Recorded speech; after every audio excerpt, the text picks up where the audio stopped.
এইমাত্র বিএলওদের কাছে খসড়া ভোটার তালিকা পাঠিয়ে দিল নির্বাচন কমিশন।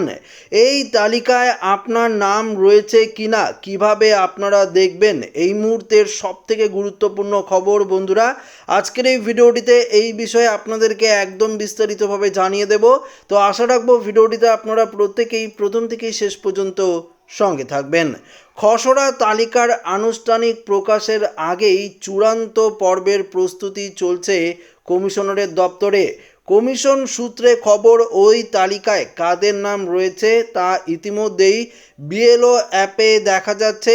খসড়া তালিকায় কাদের নাম রয়েছে তা বিএলও অ্যাপে দেখা যাচ্ছে এখন থেকেই, এমনটাই জানিয়ে দিয়েছে নির্বাচন কমিশন। আনুষ্ঠানিকভাবে প্রকাশ হয়নি এখনও, তবে বুথ স্তরের আধিকারিক বিএলওদের ব্যবহারের জন্য তৈরি বিএলও অ্যাপে ইতিমধ্যেই চলে এসেছে খসড়া তালিকা। তো বন্ধুরা বুঝতেই পারলেন, যেই বিএলও অ্যাপে আপনার ফর্ম এন্ট্রি করা হয়েছে, আপডেট করেছে বিএলওরা, সেই অ্যাপে কিন্তু যে খসড়া তালিকা, যেটা 16ই ডিসেম্বর আগামীকাল প্রকাশিত হবে, সেই তালিকা ইতিমধ্যেই কিন্তু বিএলও অ্যাপে দিয়ে দিয়েছে নির্বাচন কমিশন। সেই তালিকা এখন থেকেই দেখতে পাচ্ছেন নির্বাচন কমিশনের নিযুক্ত বিএলওরা। যদিও সর্বসাধারণের জন্য তালিকা প্রকাশ হবে মঙ্গলবার অর্থাৎ আগামীকাল, তবে আজকে ইতিমধ্যেই কিন্তু বিএলও অ্যাপে সেই তালিকা প্রকাশিত করা হয়েছে।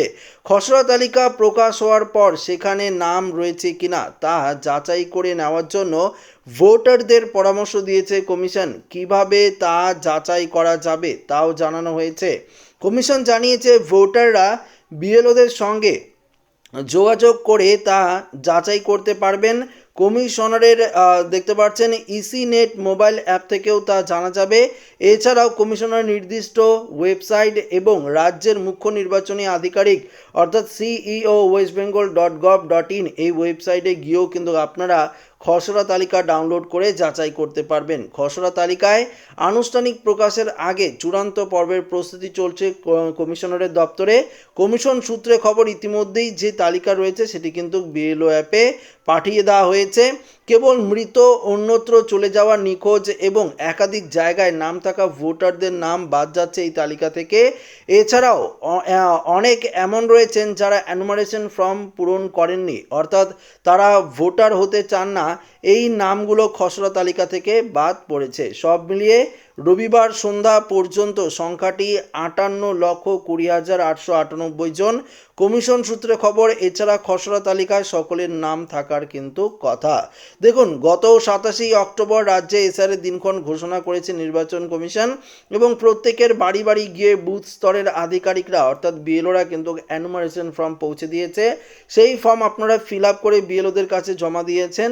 তো সেই ফর্ম বিএলওরা আপডেট করেছে, আরও বিভিন্ন প্রক্রিয়ার মাধ্যমে তারা যাচাই করেছে এবং রিভেরিফিকেশন করেছে। এবার কিন্তু খসড়া তালিকা প্রকাশের দিন চলে এসছে। তবে ইতিমধ্যেই আজকেই সেই তালিকা বিএলওদের কাছে পাঠিয়ে দিয়েছে নির্বাচন কমিশনারের আধিকারিকরা। তো আশা রাখবো ভিডিওটি প্রত্যেকের ভালো লেগেছে। ভিডিওটি ভালো লাগলে লাইক করবেন, বন্ধুদের সাথে শেয়ার করবেন, নতুন হয়ে থাকলে চ্যানেলটিকে সাবস্ক্রাইব করে আমাদের সঙ্গে জুড়ে থাকবেন। ধন্যবাদ।